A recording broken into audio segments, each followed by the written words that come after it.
Ini 3 perkara yang perlu anda tahu sebelum anda melakukan senaman berat pada waktu malam.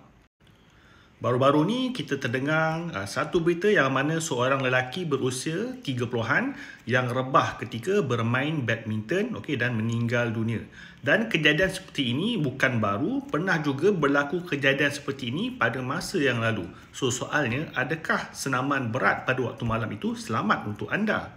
So ini adalah 3 perkara yang perlu anda tahu.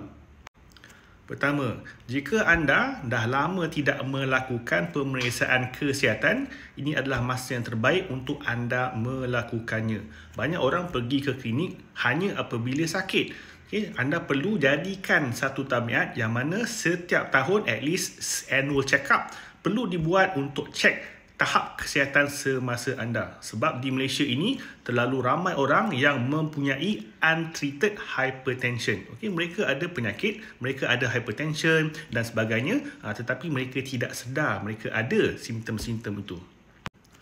Kedua, anda perlu tahu tahap kemampuan anda.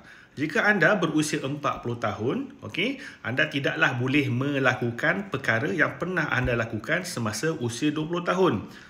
Senaman seperti badminton, dia sangat memerlukan energi yang kuat dan dia akan mengepam jantung anda dengan laju.